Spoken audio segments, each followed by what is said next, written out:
Welcome back to Wallflowers.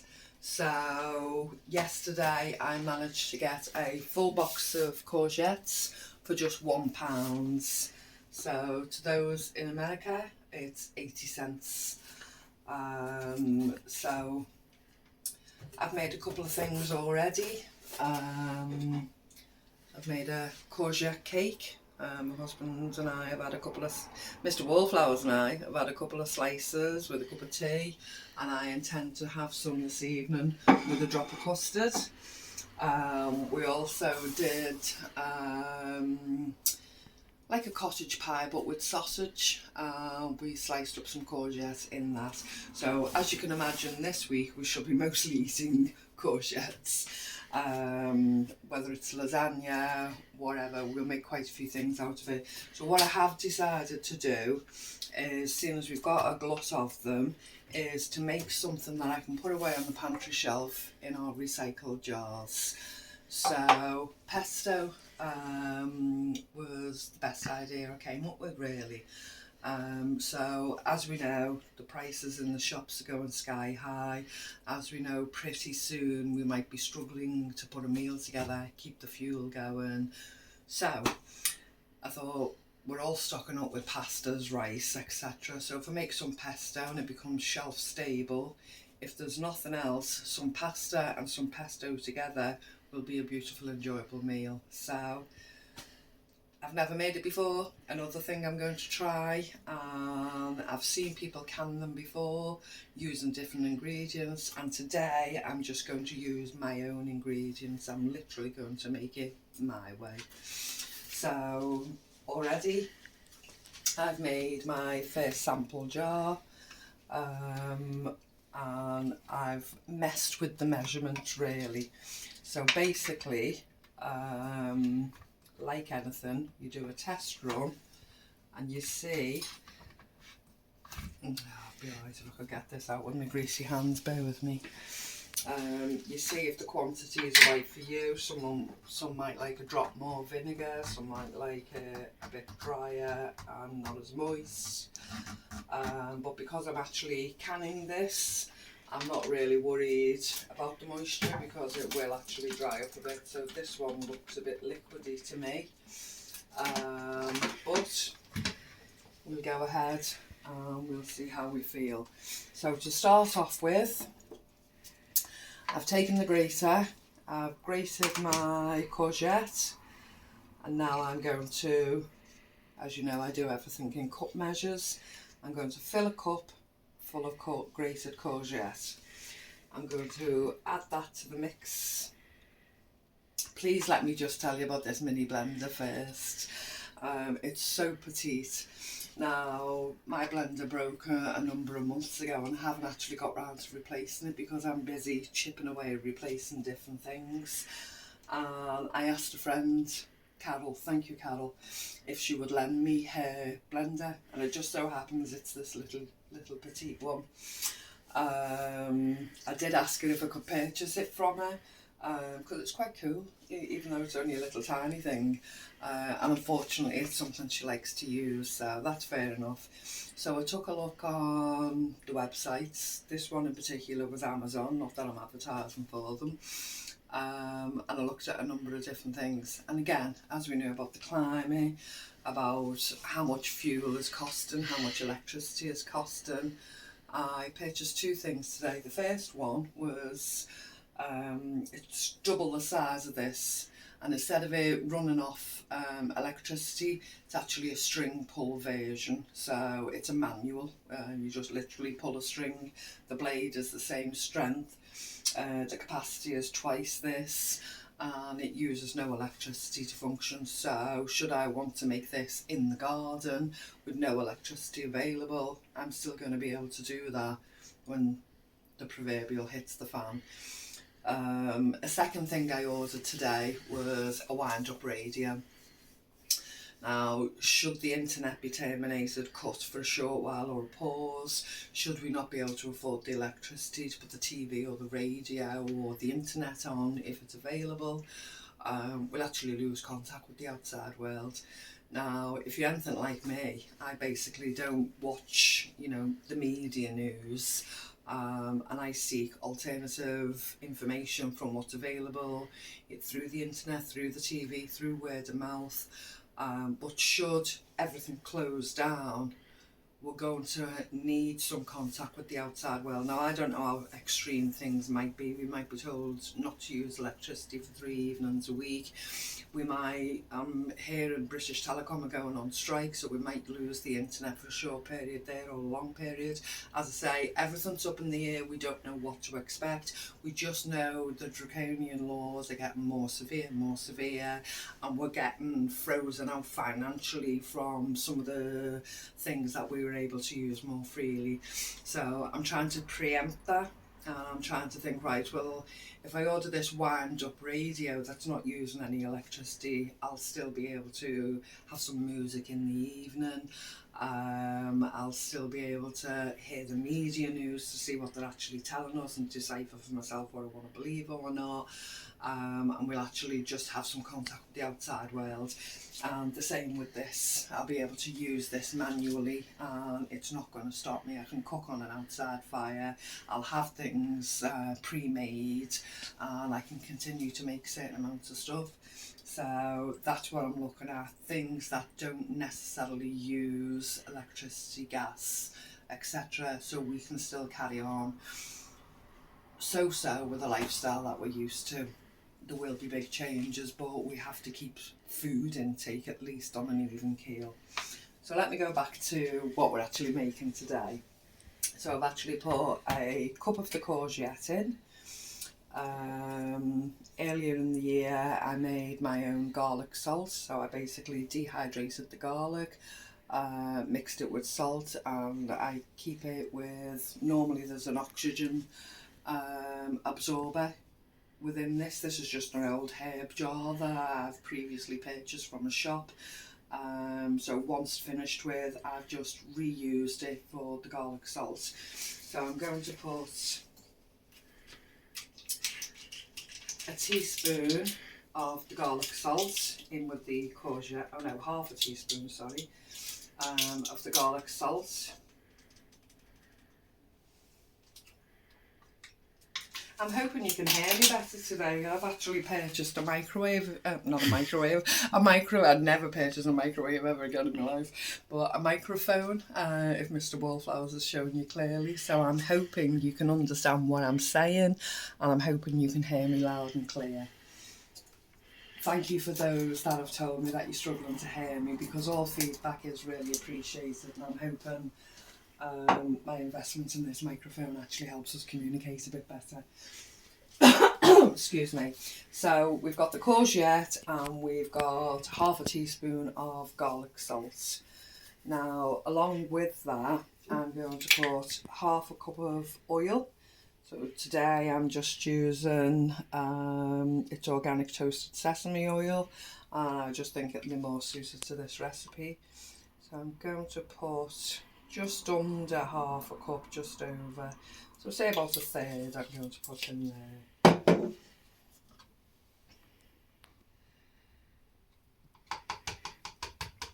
Now that's sesame oil, will give it a bit more of the seedy taste. I'm not actually putting nuts in, so it'll give the sesame seed flavouring. And also I don't have parmesan to hand. It's not something we get here quite a lot, as in a fresh cheese. We normally get it in a dried powder. So I'm just going to use normal cheddar cheese. So I'm literally going to put just under a cup of cheddar in. So this mini blender is managing to take quite a bit. I'm just going to put the top on. Blend that down to make more. Sorry, it is a bit loud. I should have given a warning. I'm going to put it on again.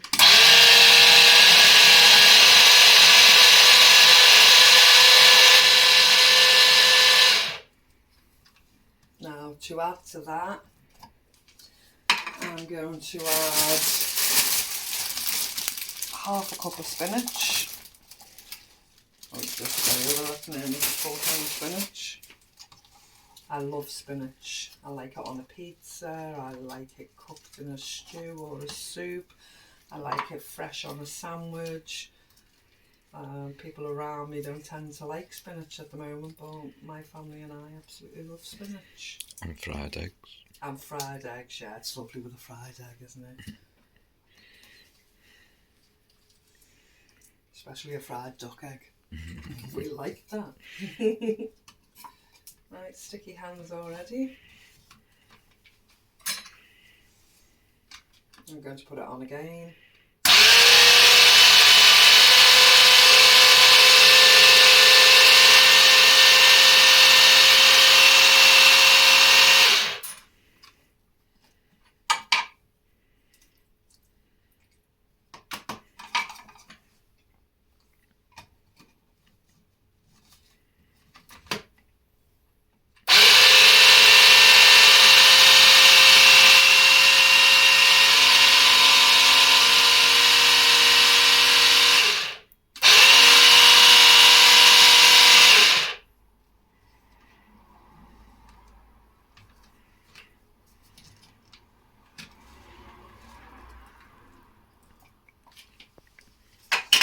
I'm literally going to add a bit of pepper. Now, normally at this stage, if you'd added just garlic alone, you would add salt and pepper.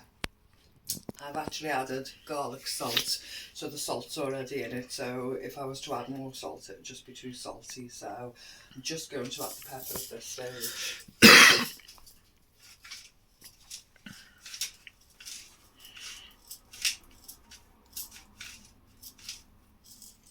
And because I put vinegar in the first one, I'm going to omit it, leave it out from this one, because after tasting it, there was just a tad too much vinegar in it. So I'm going to equal it out by mixing it all together and not put any in this portion. So I'd recommend a tablespoon of the vinegar, or more fruity vinegar like a wine vinegar or balsamic vinegar or something like that. Just gives it that added juices when you're mixing it with your pasta or whatever. It just gives it that added touch of flavour.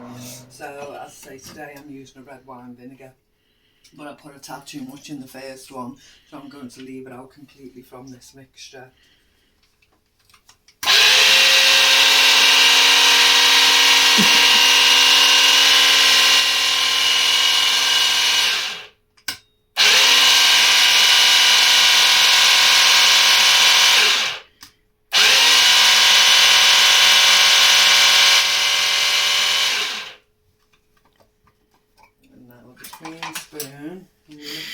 To have another taste test. It's quite a big spoon, you don't want to overindulge, Mr. Wildflowers. Better. Yeah. That's lovely, isn't it?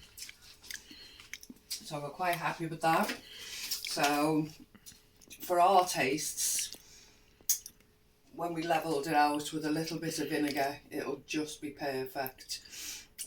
But we could actually even take it without the vinegar, but I think it'll just give it that nice fruity edge with just a little touch of red vinegar. So again, I'm going to add that.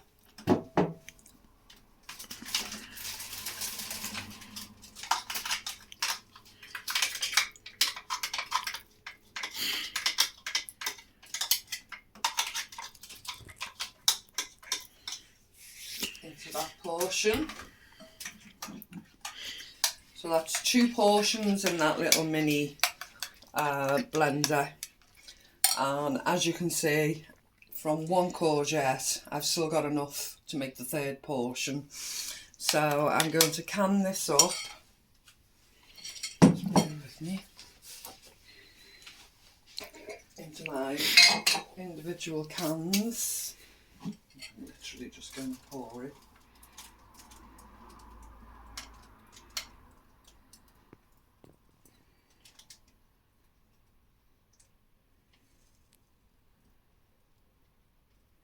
As usual, an inch from the top.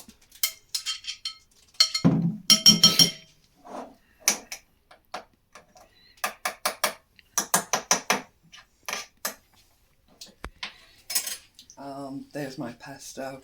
Now some might say that looks a bit runny, but once it goes through the heat process and the canning and the lid being vacuum sealed on, it will coagulate, might not be the right word, but it will firm up a little bit more, and it'll be a nice pesto.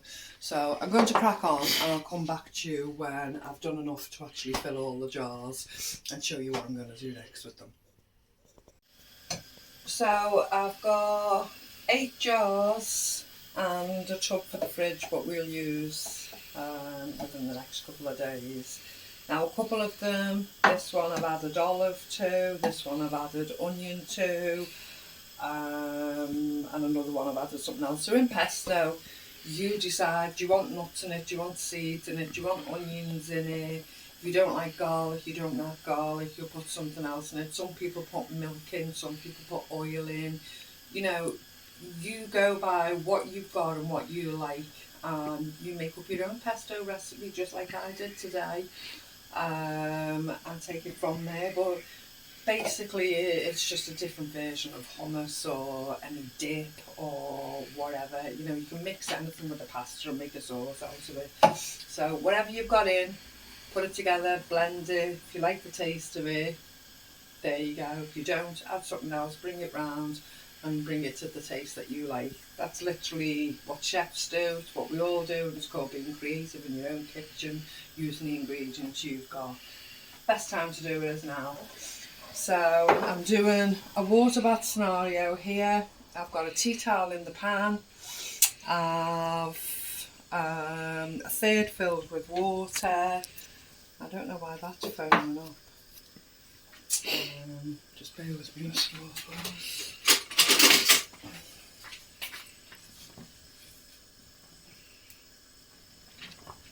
So I'm going to lay 4 jars. This will let me have 3 if it doesn't overflow. 3 jars. I've got the tea towel at the bottom, so the jars aren't bouncing on the bottom of the pan. There's probably slightly too much water in there, so once I turn this off, I'll tip a bit away. And I'm going to leave that near enough a ramble and boil for about 20 minutes. After that point, I'll lift them out with the jar lifters and they will be sealed at that point. I'll come back then because I do want to check myself if there's any colour change in the pesto itself. So I'll see you when this is done. So here we are at the end of the 20 minutes and I'm just about to lift the jars out.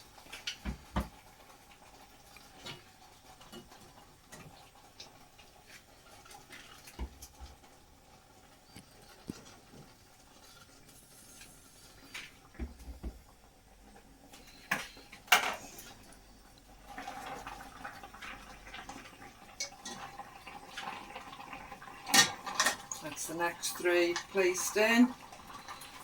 I'm going to pour a little bit more water in there just to make sure that those have got the bottoms covered. And then the last 2 will be done. So as you can see, we've got the 3 jars here. I don't really see much change in the colour. There might be a bit of split, I'm not sure, but they look pretty much the same to me. This one has got olives in, so I expected that to be a bit darker, but they all look pretty much a muchness. That one looks like it's got lighter bits in, but that could just be the cheese while it's melted. So proof's in the pudding, we'll see in a day or 2, but for now I'm quite happy. Okay, thanks for joining me today and I'll see you soon. Bye.